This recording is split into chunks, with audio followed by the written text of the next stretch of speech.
I want to start today with a question that might feel a little uncomfortable. Okay.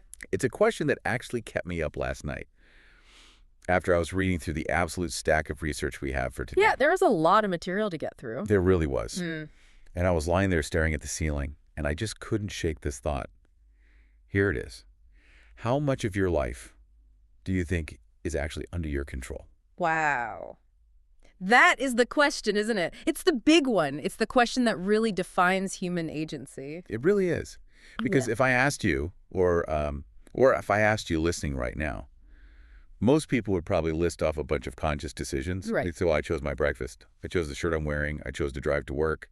I chose to hit play on this deep dive. Absolutely. So if you tally it all up, they'd probably say they are in control of nearly 100% of their lives. Maybe they can't control the traffic or the weather, but they feel like they control the ship. Exactly. That's the default human assumption. We feel like we're the captains. We have the hat, we have the wheel, and we are looking at the horizon making course corrections. It feels like a very deliberate process.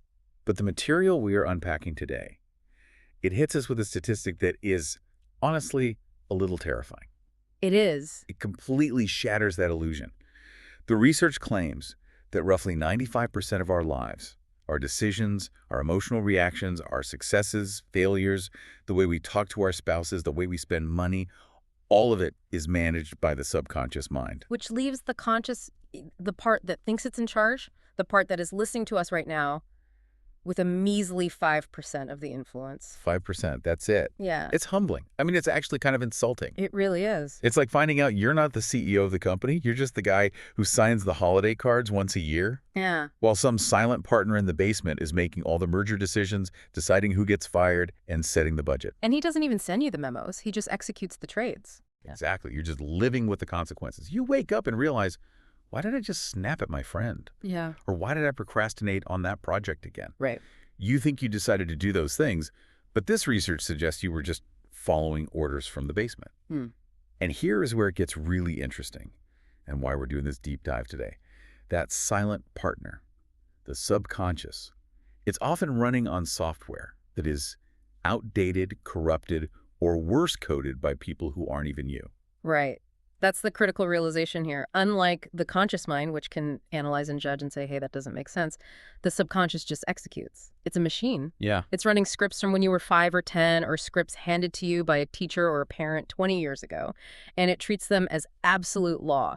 It doesn't know that you're 40 now and that you don't need to be afraid of speaking up in class. It just runs the be quiet protocol because that's what was installed in 1995. It's haunting to think about. It makes you question every reaction you have. We aren't here just to deliver the bad news and leave everyone in an existential crisis. Definitely not. The mission of today's deep dive is to walk through a very specific, rigorous, and honestly kind of unusual protocol for rewriting that code. Yes. And I want to be clear, because I know how you guys get skeptical. This isn't just think positive thoughts and hope for the best. This isn't just putting a sticky note on your mirror that says, you go, girl. No, this is much more mechanical than that. The source material we're looking at today treats the mind almost like a computer hard drive. It outlines a process of physically deleting the old files, the viruses, and manually, deliberately installing a new operating system. It's not about vibes. It's about data entry. It involves some intense radical honesty, a literal ritual of destruction involving a toilet. Which is brilliant, by the way. So my favorite part of the research, because of how bizarre yet practical it is, and a very precise method of using your own voice to override those deep-seated limitations. It feels like a life hack, but the intense kind. The kind that requires you to really get your hands dirty. And that's what makes it fascinating from a psychological perspective. We often talk about neuroplasticity, right? The brain's ability to rewire itself. Well, this protocol is essentially a user manual for applied neuroplasticity. It's not magic. It's a disciplined practice of repetition and belief modification. It's about convincing that 95% to get on board with what the 5% wants. Because if they aren't aligned, the 95% wins every time. Every single time. So if you've ever felt like you're self-sabotaging or like you're stuck in a loop that you can't logic your way out of, stick around. We're going to break down exactly how to find the ghost in the machine and how to exercise it. Let's dive in. Let's do it. Okay, so let's really get into this ghost in the machine concept, the 95% rule. The source material is adamant about this. Only 5% of our actions are conscious. The rest is automation. Can we just pause on how wild that is? Because I think we need to let that sink in before we move on. It is wild, but if you stop and observe your day, it actually holds up perfectly. Think about driving a car. Okay. When you first learned to drive, it was 100% conscious. You were gripping the wheel, your knuckles were white, you were thinking hands at 10 and 2, check the mirror, ease off the clutch, signal now, watch that pedestrian. It was exhausting. Your brain was working overtime. You couldn't even have the radio on. Why, I remember. I used to turn down the radio just to park the car because I needed all my brain power. I couldn't process the lyrics and the parallel parking at the same time. Exactly. That is your conscious mind at work. It has limited bandwidth. But now, you drive home from work, you pull into the driveway, and you realize you don't remember the last 20 minutes. You don't remember signaling. You don't remember braking. You don't remember stopping at the red light. But you did all of those things perfectly. Who was driving? The autopilot. The subconscious. The subconscious.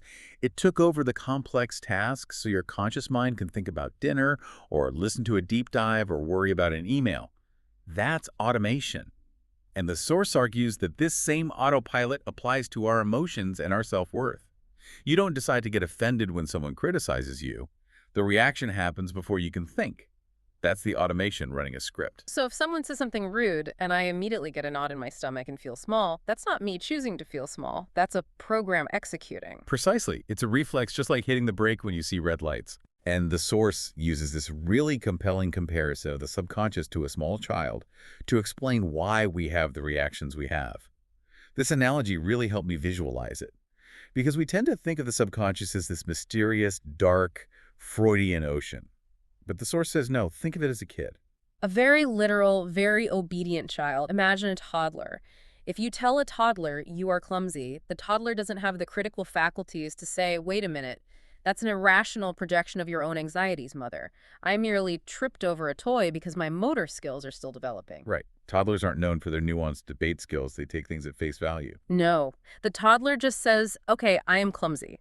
And it accepts that definition as a fundamental truth. It doesn't judge. It doesn't have logic. It doesn't say this is irrational. It simply says, okay, come in. It's an open policy. The subconscious has no bouncer. And the scary part is, this child, this subconscious mind, doesn't grow up in the same way your conscious mind does. It keeps those files, doesn't it? Yeah. It doesn't update its own software. It keeps them forever unless you rewrite them. That's the catch. So if you accepted money is hard to get when you were 7 because you heard your parents fighting about bills in the kitchen, and let's be honest, most of us have some version of that memory. That file is still active when you're 45 trying to start a business.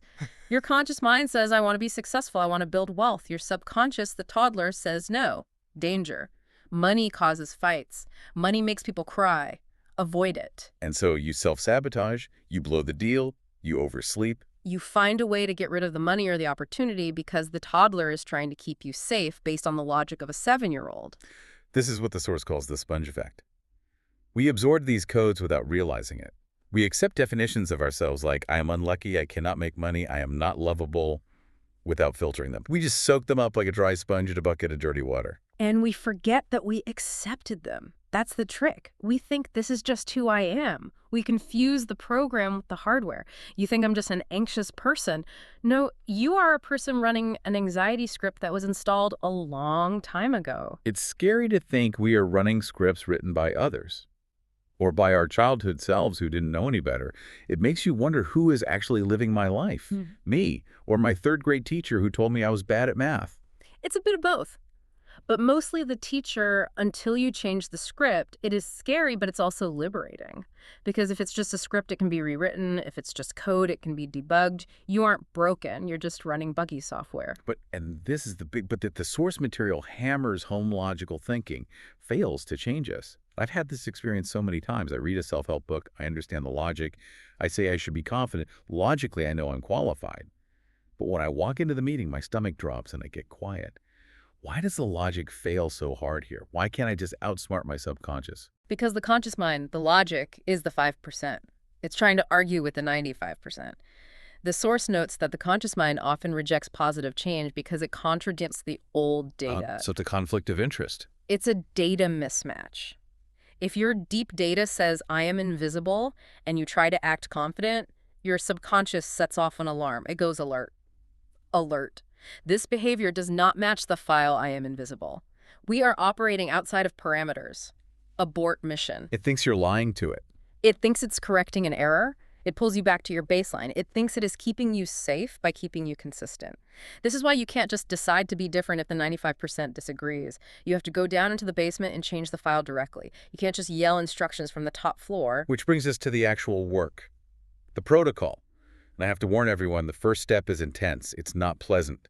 The source calls for a purge. Radical honesty. And the vomit list. I love that name because it tells you exactly what the vibe is. This isn't a Dear Diary today was nice situation. It's gut-wrenching. No, it's not. Step 1 is the audit. The instruction is to take a piece of paper, and you might need a lot of paper, and write down everything. Not just the big things, but the low vibration feelings. The source is insistent you have to be brutally honest. As the saying goes, man is blindest to himself. That quote hits hard. We lie to ourselves all day, don't we? I'm not jealous. I'm just concerned. Yeah. I'm not afraid. I'm just being realistic. We are experts at PR for our own brains. Exactly. We dress up our limitations as logic. But for this list, you have to strip that away. The source gives specific examples that are really helpful because they show you the level of granularity you need. The list shouldn't just be vague things like, I am sad. It needs to be specific. I am jealous of my friend's success. I can't say no to my mother. I feel invisible at work. I blame my spouse for my unhappiness. I am afraid of my children getting sick. I procrastinate because I'm terrified of failing. Writing I am jealous is painful. Admitting that on paper, it makes you feel small. It makes you feel petty. No one wants to admit they are petty. And that's the point. You have to confront the shadow. If you don't name the demon, you can't exorcise it. The source talks about writing down the voices. You know, that internal dialogue. The voice that says, you can't do it, you won't succeed. Who do you think you are? Oh, I know that voice. He's a jerk. He is, but usually he whispers from the shadows. By writing him down word for word, you move him from the hidden subconscious to the visible conscious. You are making the invisible enemy visible. You're dragging him into the light. And when you see it on paper, I am afraid I will never be enough, it loses some of its mystical power. It just becomes a sentence that can be deleted. The source mentions doing this over days, right? This isn't a 20-minute exercise you do on your lunch break. Definitely not. The source mentions writing pages and pages, because on the first day, you might just get the surface stuff. I want to lose weight. I want a better car. But by day 3, if you keep digging, you might be writing, I hate my body because my mother criticized me when I was 12. You have to keep digging until you hit the core code. It's mental clutter, and there's a lot of it. It's like cleaning out a garage that hasn't been opened in 30 years. You're going to find some ugly stuff in the back corners. Okay, so imagine this scene. You spent 3 days doing this. You have a stack of paper covered in your worst fears, your insecurities, your pettiness, your anger. It's a physical manifestation of your baggage. Now what? Section 3, the ritual of destruction. This is the pivotal moment, the decision. The source describes looking at that paper and making a conscious choice. I am not this anymore. I choose change. You have to dissociate from the list. You acknowledge it was there, but you decide it's no longer you. You are identifying the code as malware rather than operating system. And then we get to the fire. The physical act. The method of disposal is specific and dramatic. First, burning. Burning the list. Yes. Watching the negative codes turn to ash. The source describes watching them burn as a signal to the subconscious that this is dead. Fire is irreversible. You can't unburn a piece of paper. It tells the primitive brain this exists no more. It's a very ancient symbol of purification. But if you can't burn it, maybe you live in an apartment with sensitive smoke alarms or you don't have a fireplace, you tear it up into tiny confetti. But the second step, this is the one that stuck with me, the flush. The flush.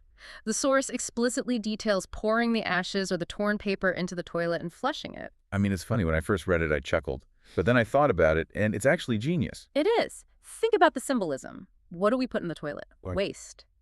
Excrement. Things that the body needs to expel to stay healthy. Things that are toxic if we keep them inside. So by putting your jealousy and your fear in the toilet, Yeah. you were categorizing them as waste. Exactly. You are reclassifying them. They are no longer my personality. They're emotional waste. And when you flush and you hear that sound, the whoosh, you see the water carry it away, it signals a definitive end. These traces have left me. The source really emphasizes the psychological weight of this. It's not just tearing up a bill, it's a ritual of expulsion. I am not this anymore. Yeah. Flush. Gone. It creates a physical sensation of release. It's surprisingly tactile. Gone. And that creates a vacuum. So now we have a vacuum. We've purged the bad files. But nature abhors a vacuum. If we don't put something new in there, the old stuff might creep back in, or random stuff will float in. So we move to section 4, coding the new operating system. Step 2 is the new script. Once the vessel is empty, it must be filled. This is the process of writing the new codes. Yeah. And the source runs some rules of composition for this. You can't just write anything. Right. It has to be targeted. It's about opposite actions. You can't just write, I am nice. No, that's too vague. You look at what you just flushed. If the old code was, I am jealous, which remember, the source equates to a lack of trust. The new code isn't just, I'm not jealous, because if I say, don't think of a pink elephant, what do? I think of a pink elephant. Yeah. Immediately. Exactly. So I am not jealous keeps the focus on jealousy. You need the opposite concept. So the new code becomes, I trust life and I meet trustworthy people. You replace the fear with the antidote. You have to pivot the focus entirely. I like to focus on value statements too. Mm-hmm. I am valuable. I express myself easily. I shine like a star. Sounds a bit cheesy to say I shine like a star, but if your old code was I am invisible, you need that extreme opposite, don't you? You do. You need to swing the pendulum. You need to overcorrect to find the balance. If you've felt invisible for 20 years, I am visible might be too weak. I shine like a star pushes the subconscious harder. And there is a really important nuance here that the source brings up regarding strengths.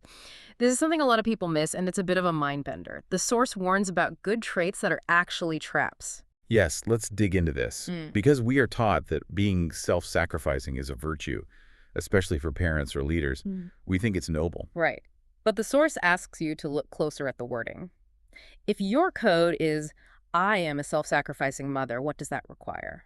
It requires you to sacrifice.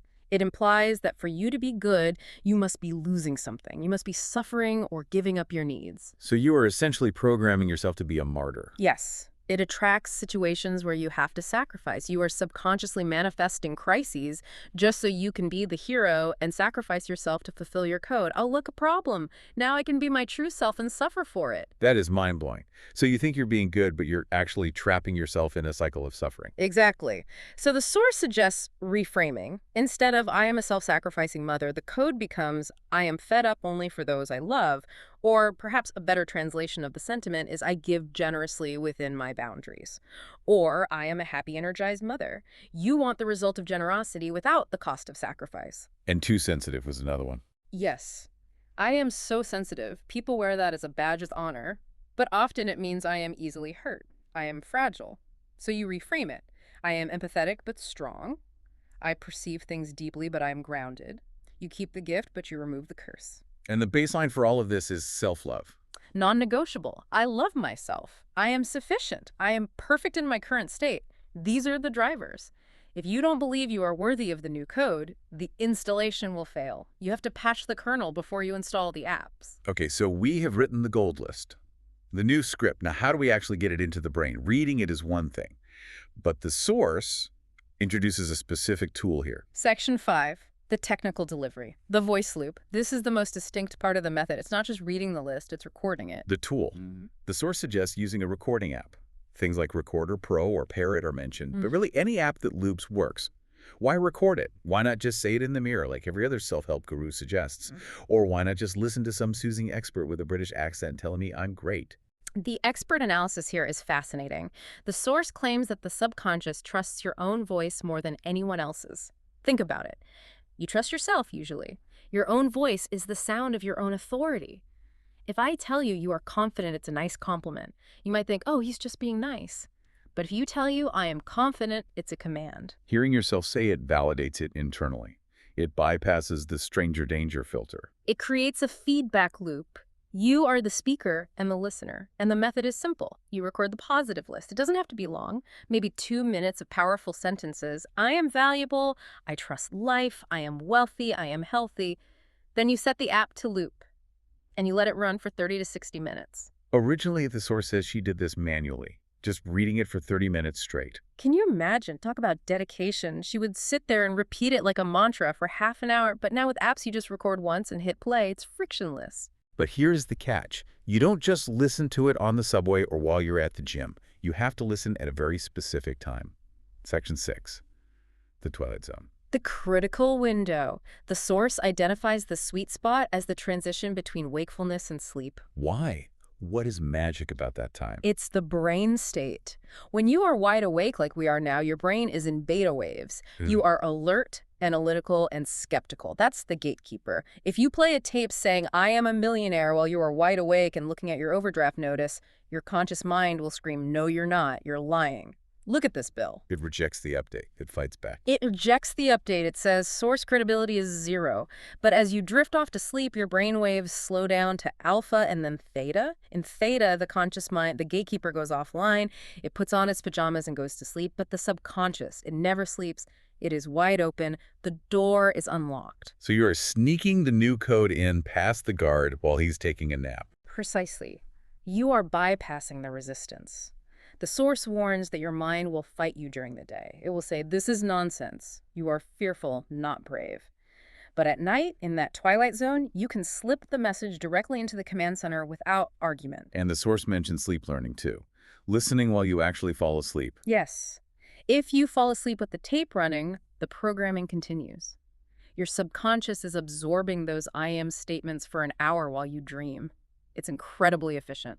You are marinating your brain in the new reality. I love that image. Marinating. Yeah. Just soaking in the new truth. But this takes time. The source uses the violin analogy. Repetition is key. You don't learn the violin in one day. You don't get a six-pack after one gym session. And you cannot reprogram a lifetime, decades of negative coding in one night. The source is very clear on the timeline. What are we looking at? How long until I'm fixed? Well, fixed is a journey, but for the code to stick. Minimum 21 days. That's the standard psychological time frame for habit formation. But the source says better is 30 days. And for deep work, if you are trying to change a core trauma or a lifelong phobia, 60 to 90 days. And consistency is the secret sauce. If you do it for 5 days and stop, the old moss grows back. The old neural pathways are deep canyons. You are trying to dig a new river. If you stop digging, the water flows back into the old canyon. You have to keep going until the new path is the path of least resistance. Okay, so we're doing the night work. We're looping the tape. But what about the other 16 hours? Section 7. Lifestyle hygiene. This feels like the part where people, myself included, might struggle. This is plugging the energy leaks. You can't listen to positive tapes at night and then speak negatively all day. It cancels out the work. It's like eating a salad and then chasing it with 3 pizzas. The ban on complaining? The source is strict about this. 0 tolerance. Stop complaining. Stop discussing problems. That is really hard. We bond over complaining. The weather is awful. The traffic was bad. My boss is an idiot. It's our social currency. It's how we make small talk. If I stop complaining, I might have nothing to say to my coworkers. And the source says that currency is bankrupting you. Every complaint is a feedback loop. It's an order to the universe. When you say, "I am so tired," you are confirming the reality of tiredness. You are asking for more of it. Give me more reasons to be tired. So you have to catch yourself. You have to catch yourself and zip it. And this leads to social friction. The source suggests setting boundaries with friends and family who want to vent. The venting trap.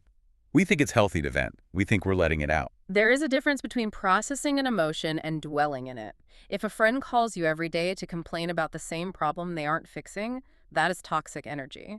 The source suggests you have to shut it down or change the subject. "I don't want to talk about bad things anymore. Let's talk about something good." That takes guts. Hey, I love you, but I can't listen to you complain about your ex for the 50th time because I am currently reprogramming my subconscious. It might make you unpopular for a while. It's a social detox. You might lose some connections. But the host note here is valid. Are those connections serving you, or are they anchors holding you in the old reality? If your friendship is built entirely on shared misery, that friendship might crumble when you stop being miserable. And maybe that's okay. And the media diet, too. Cutting out sad news, depressing TV shows. Anything that lowers your vibration. During this 21 to 90-day period, treat your mind like a patient in recovery. You wouldn't expose a recovering patient to viruses. Don't expose your reprogramming mind to negativity. You are in mental surgery. Keep the operating room sterile. Okay, so we got the protocol. But does it work? Section 8 covers the proof of concept. The source shares some pretty incredible case studies. Let's start with the speaker herself. Her transformation is the primary evidence. She describes her before self vividly. Fearful, shaking voice, unable to express herself, financial blocks, marriage issues, basically a person living in fear, a person shrinking from life. And the after. Confident, outspoken. She calls the changes miraculous. But she emphasizes that it wasn't a miracle, it was the work. She rewrote the code, and her reality reshaped itself to match the code. I'm confident replaced the shaking voice. Then there was the parenting experiment. This one really struck a chord with me as a parent, the son who was fragile. The problem was that the source, kept coddling him and labeling him. He is so sensitive, he is fragile, she was projecting that weakness onto him. And kids are sponges. If mom thinks I'm fragile, I must be fragile. Exactly. So the fix.